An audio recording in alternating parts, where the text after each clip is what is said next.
अस्सलाम वालेकुम। आज फार्माकोग्नोसी का 10th लेक्चर है जिसका हम पार्ट नंबर 2 डिस्कस करेंगे। टॉपिक हमारा है एलर्जी। लास्ट लेक्चर में इसके पार्ट 1 में हम लोगों ने इसकी डेफिनेशन डिस्कस की थी। हमने इसके जनरल मैकेनिज्म डिस्कस किया था कि किस तरह से एलर्जी होती है, टाइप्स ऑफ एलर्जन डिस्कस किए थे और अब हम लोगों ने आज डिस्कस करना है टाइप्स ऑफ एलर्जी। तो टाइप्स ऑफ एलर्जी में सबसे पहले आपके पास आ जाते हैं एनवायरमेंटल एलर्जी। एनवायरमेंटल एलर्जी जो है वो ऐसी एलर्जी है जो कि एक्वायर की जाती है एनवायरनमेंट से। इम्यून सिस्टम जो है वो हमारा जो बॉडी का होता है वो किसी भी ऐसे सब्सटेंस को जो हम एनवायरनमेंट से एक्वायर करते हैं, चाहे वो डेंजरस है हमारी बॉडी के लिए चाहे वो नहीं डेंजरस, तो उसको जो है वो ऐसे आइडेंटिफाई करता है कि ये बहुत डेंजरस है। ठीक है, जिसकी वजह से वो क्या करता है कि इम्यून सिस्टम जो है वो ओवर रिएक्शन जो है वो शो करना शुरू हो जाता है, जिसके नतीजे में क्या बनता है, इम्यूनोग्लोबुलिन्स या एंटीबॉडीज़ जिसको हम कहते हैं वो बनते हैं। और फिर जो है वो जो आपको जनरल मैकेनिज्म लास्ट लेक्चर में समझाया था वो सारे का सारा होता है, हिस्टामिन्स की रिलीज़ होती है और उसके अलावा जो है वो सिम्टम्स हमारे पास जो है वो एलर्जी के शो होना शुरू हो जाते हैं। तो एनवायरमेंटल एलर्जी जो है उसकी कॉजेज़ क्या होती हैं, एयरबॉर्न पार्टिकल्स, ऐसे पार्टिकल्स जो कि एयर में मौजूद होते हैं वो इसका कॉज बनते हैं। इसमें डस्ट आ जाता है, इसमें एनिमल डैंडर जो कि जानवरों के बाल होते हैं वो आ जाते हैं, पोलन ग्रेन्स आ जाते हैं। पोलन ग्रेन्स जो हैं वो बहुत पोटेंट जो है वो कॉजेटिव एजेंट है एलर्जी का और बहुत पोटेंट एलर्जन है। और पोलन ग्रेन्स बेसिकली क्या होते हैं, ड्राइड प्रोटीन पार्टिकल्स होते हैं जो कि जो है वो इसके फ्लावर्स के अंदर जो है वो मौजूद होते हैं। पॉलिनेशन जब होती है तो नए प्लांट की फॉर्मेशन के लिए ये बहुत इंपॉर्टेंट होते हैं। और नेक्स्ट आ जाते हैं आपके पास पॉजिटिव एजेंट इन्वायरमेंटल एलर्जी का, इंसेक्ट बाइट्स एंड स्टिंग्स, और जिसके अंदर जो है वो पॉइजन होता है, वेनम कहते हैं पॉइजन को। तो इंसेक्ट के काटने से या डंग मारने से जो है वो अगर कोई पॉइजन जो है वो बॉडी के अंदर आता है तो वो इन्वायरमेंटल एलर्जी से जो है वो आप एक्वायर करते हैं। नेक्स्ट आ जाता है आपके पास साइकोमेट्रिक या फिर फिजिकल एलर्जी। फिजिकल एलर्जी जो होती है या साइकोमेट्रिक एलर्जी जो होती है वो कॉज क्या कर रही होती है कि शॉक्स कॉज कर रही होती है टिश्यूज़ के अंदर। और इसके कॉजेज़ क्या होते हैं बेसिकली, लो और हाई टेम्परेचर की वजह से। अगर आपके एनवायरनमेंट के अंदर जो है वो लो या हाई टेम्परेचर है बहुत ज़्यादा, या फिर आप कोल्ड वाटर में हैं, या फिर आप एक्सट्रीम एंगर, अब देखिएगा कि जितनी भी फीलिंग्स होती हैं उसकी वजह से भी जो है वो एलर्जी जो है वो कॉज हो सकती है। एक्सट्रीम एंगर की वजह से कुछ लोगों को बहुत गुस्सा आता है तो उनको उससे जो है वो एलर्जिक रिस्पॉन्स जो है वो शो होना शुरू हो जाते हैं। सौरों के अंदर, गम के अंदर जो है वो ये काफ़ी एलर्जिक सिम्टम्स जो है वो आते हैं। जेलसी में आते हैं, इसके अलावा डिप्रेशन एंड एंग्जाइटी के अंदर भी जो है वो ये सिम्टम्स शो होते हैं। So this is psychometric allergy. Next हमारे पास आ जाती है साइटोटॉक्सिक एलर्जी। साइटोटॉक्सिक एलर्जी क्या होती है कि आप जब जो है वो कोई भी टॉक्सिक मटेरियल किसी भी एलर्जन का इंजेस्ट कर लेते हैं, यानी कि आप स्वॉलो कर लेते हैं, तो ये कॉज बनती है साइटोटॉक्सिक एलर्जी का। और इसके अंदर जो है वो आईजीजी एंटीबॉडीज जो है वो प्रोड्यूस हो रही होती है हमारे पास। नेक्स्ट है हमारे पास डिलेड हाइपर सेंसिटिविटी। इसके अंदर क्या है कि डिलेड नाम से जाहिर है कि ऐसी हाइपर सेंसिटिविटी या ऐसा एलर्जिक रिस्पॉन्स जो कि थोड़ा टाइम लेता है डेवलप करने के लिए। मिनिमम इसको जो है वो 2 to 3 डेज़ जो है वो डेवलप करने के लिए लगते हैं। अच्छा, अब ये 2 to 3 डेज़ किस चीज़ से, ये 2 to 3 डेज़ हम कैलकुलेट करते हैं कि जब आपकी बॉडी के साथ जो है वो कोई भी एलर्जन कांटेक्ट में आया है, उस कांटेक्ट के बाद 2 to 3 डेज़ जो है वो ये लेता है हाइपर सेंसिटिविटी का रिएक्शन डेवलप करने में। और ये जो होता है ये सेल मीडिएटेड रिस्पॉन्स होता है। सेल मीडिएटेड रिस्पॉन्स का क्या मतलब हुआ कि इसमें जो है वो इन्फ्लेमेशन की सीरीज़ हो जो होती है, जो इन्फ्लेमेटरी रिस्पॉन्स होता है वो सामने आता है, और ये एंटीबॉडी मीडिएटेड रिस्पॉन्स नहीं होता है। इसके अंदर स्पेसिफिकली टी लिम्फोसाइट्स जो होते हैं और ये जो होते हैं ये इन्वॉल्व होते हैं। नेक्स्ट आ जाता है आपके पास मेडिकल केस हिस्ट्री। अब आपके पास पेशेंट आया है जिसको एलर्जी के सिम्टम्स आ रहे हैं, तो फिर आप पेशेंट जो है उसको सबसे पहले जो है वो जनरल एग्जामिनेशन करेंगे। ठीक है, सबसे पहले उसकी पेशेंट की जो है वो बेसिक इन्फॉर्मेशन पूछेंगे, उसका नेम, उसकी एज, उसका जेंडर, उसका मैरिटल स्टेटस वगैरह ये सारा कुछ पूछेंगे। फिर जिस इलाके में वो रहता है, जिस इलाके में वो काम करता है, ये सारी जो है वो हिस्ट्री, मेडिकल हिस्ट्री जो है वो आपने लेनी है। फिर उसके बाद चीफ़ कंप्लेंट कि उसको सबसे ज़्यादा जो तंग कर रही है सिम्टम वो क्या है, और फर्स्ट टाइम ऑफ अटैक कि आपको किस डेट को सबसे पहले ये पहला अटैक हुआ इसका एलर्जी का, या और जगह कौन सी थी, और आपका टाइम क्या था, ये सारी चीज़ें जो है वो इन्फॉर्मेशन आपने पेशेंट से हासिल करनी है। मोड ऑफ ऑनसेट का ये स्टार्ट किस तरह से हुआ, सीज़नल वेरिएशन यानी कि सीज़न का इस पे क्या इफ़ेक्ट है, कि सीज़न का इफ़ेक्ट है या नहीं है। बहुत सारी ऐसी एलर्जीज़ होती हैं जो सिर्फ़ विंटर्स में होती हैं, बहुत सारी ऐसी होती हैं जो कि सिर्फ़ समर्स में होती हैं। इसका ड्यूरेशन कितना होता है, कि अटैक जब हुआ है तो उसका ड्यूरेशन क्या रहा है।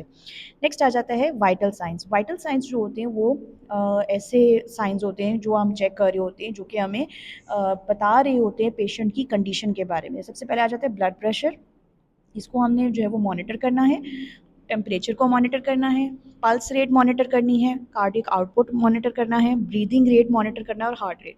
ये वाइटल साइंस चेक करने का मकसद क्या होता है, कि हम अंदाज़ा लगा सकें कि हमारा जो एलर्जन है जिसने पेशेंट को जो है वो इन्वेड किया है, उसका क्या अफेक्ट आ रहा है हमारे पास वाइटल साइंस के ऊपर। ठीक है, अब जब ये हो गया है, हमें जनरल एग्जामिनेशन से भी नहीं पता चला कि कौन सा एलर्जन है, वाइटल साइन से भी नहीं अंदाज़ा हुआ, तो फिर हम इन्वेस्टिगेशन के लिए टेस्ट जो हैं उनकी परफॉर्मेंस करते हैं। यहाँ पर हमारे पास 3 तरह के टेस्ट हैं।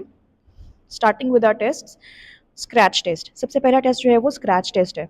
स्क्रैच टेस्ट में हम क्या करते हैं कि हम जो सस्पेक्टेड एलर्जन होता है हमारे पास, उसको पेशेंट की स्किन के ऊपर जो है वो थोड़ी सी अमाउंट प्लेस कर देते हैं। अब वो थोड़ी सी अमाउंट कहाँ पर प्लेस करनी है, या तो फोरआर्म पे, ठीक है, बाजू के ऊपर, पूरे बाजू के ऊपर आप कर सकते हैं, ऊपर शोल्डर वाली साइड पे, या नीचे लोअर आर्म पे कर सकते हैं।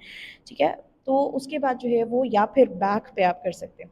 उसके बाद हमने क्या करना है, जब हमने प्लेस कर दिया है सस्पेक्टेड एलर्जन, तो उसके बाद हम उस जगह को थोड़ा सा प्रिक करेंगे या स्क्रैच करेंगे स्किन को, ताकि हमारा जो एलर्जन है वो स्किन के अंदर जो है वो चला जाए। इसका रिएक्शन बेसिकली जो है वो 20 मिनट्स के अंदर अंदर ही शो होना शुरू हो जाता है, जिसमें स्वेलिंग और रेडनेस जो है वो चीफ कंप्लेंट्स आती हैं आपके पास। नेक्स्ट आ जाता है आपके पास पैच टेस्ट। पैच टेस्ट जो होता है, इसके अंदर हम क्या करते हैं कि एलर्जन जो है इसको अप्लाई करते हैं किसी पैच के ऊपर, और उस पैच को जो है वो स्किन के ऊपर लगा देते हैं।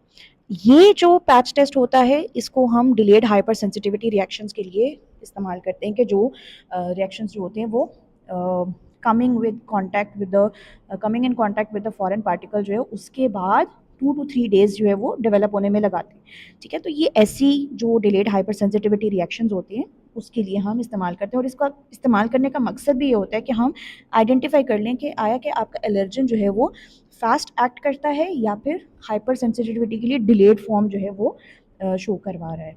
नेक्स्ट आपका जो टेस्ट है वो है इंट्राडर्मल टेस्ट। नाम से ज़ाहिर है इंट्राडर्मल, यानी कि आपने इसमें इंजेक्ट करना है।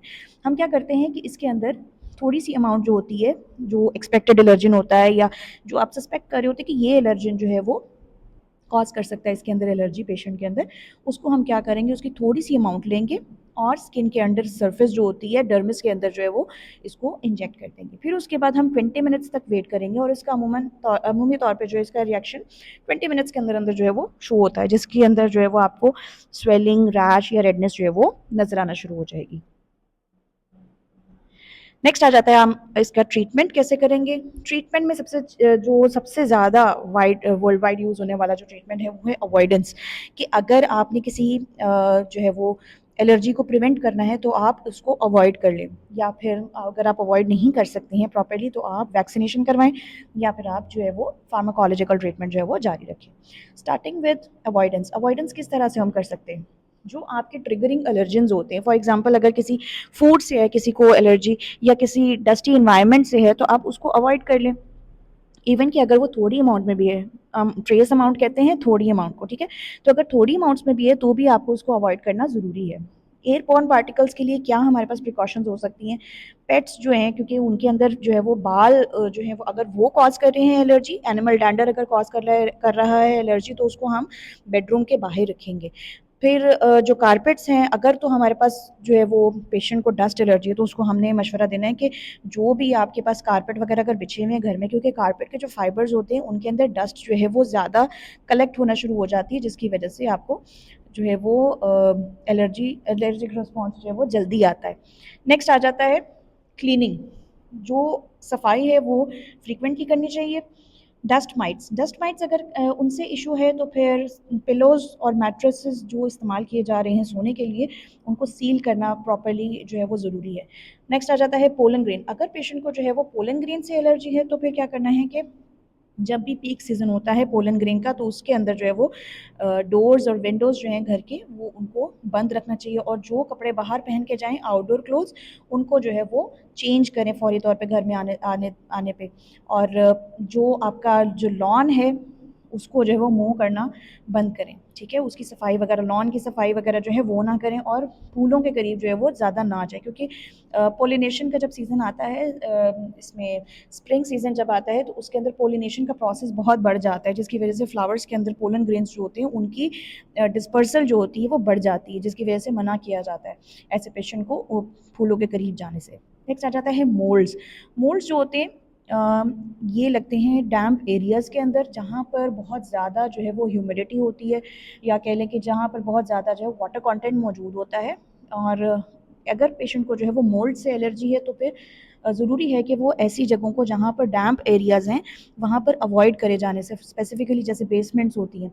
और इसके अलावा जो भी मोल्ड प्रोन एरियाज़ हैं, जहाँ पर मोल्ड लगने का खदशा है, जैसे बाथरूम हो गए या कोई भी डैम्प जगह, किचन हो गया, उनको जो है वो अच्छी तरह से क्लीन करना है और ड्राई करना है, और प्रॉपर वेंटिलेशन करनी है। जहाँ पर वेंटिलेशन नहीं होगी वहाँ पर मोल्ड्स के ग्रो करने के चांसेस जो है वो बढ़ जाएंगे हमारे पास। नेक्स्ट आ जाता है हमारे पास वैक्सीनेशन। अगर आपको जो है वो आइडेंटिफिकेशन हो गई भी है एलर्जन की, कि आपको पता चल गया कि ये एलर्जन जो है वो एलर्जी कॉज कर रहा है, उस केस में क्या होता है कि फिर हम उसके लिए एडमिनिस्टर कर सकते हैं उसको वैक्सीन। लेकिन वैक्सीन जो है वो काम तो करती है, लेकिन उसके साथ अवॉइडेंस भी ज़रूरी है। और अवॉइडेंस के साथ साथ दूसरा एक जो है वैक्सीनेशन का पॉइंट ये है कि ये एक स्पेसिफिक टाइम पीरियड के लिए एक्ट करती है, उसके बाद आपको जो है वो इसकी डोज रिपीट करवानी पड़ती है वैक्सीनेशन के लिए, to maintain the effect. Next आ जाता है आपके पास फार्माकोलॉजिकल ट्रीटमेंट। फार्माकोलॉजिकल ट्रीटमेंट यानी कि आप मेडिकेशंस के साथ किस तरह से एलर्जी को अवॉइड करते हैं। इसमें हम आ जाते हैं इस anti histamines, which is a classification, जो कि आपके histamine blocking agents. Histamine blocking agents किस तरह से काम करते हैं? जब ये पेशेंट को एडमिनिस्टर करवाए जाते हैं, तो ये उन रिसेप्टर्स के ऊपर जाके अटैच कर जाते हैं, H1 और H2 रिसेप्टर्स, जहाँ पर हिस्टामिन जो है उसकी अटैचमेंट होती है। हिस्टामिन तो अटैच करके रिसेप्टर्स के साथ, H1 H2 रिसेप्टर के साथ जो है वो अटैच करके तो रिस्पॉन्स शो करवाती है एलर्जी का, लेकिन जब एंटी हिस्टामिन उस रिसेप्टर के ऊपर जाके अटैच करते हैं, तो उन रिसेप्टर्स को ब्लॉक कर देते हैं, विच मीन्स कि जो भी एलर्जिक रिस्पॉन्सेज आ रहे थे, यानी कि वो आना बंद हो जाएंगे। ठीक है? तो इसमें भी अवॉइडेंस जो है वो भी ज़रूरी होती है, कि आप उन चीज़ों से ज़रूर अवॉइड करें जो कि ट्रिगरिंग एजेंट्स हैं फॉर योर एलर्जिक रिस्पॉन्स।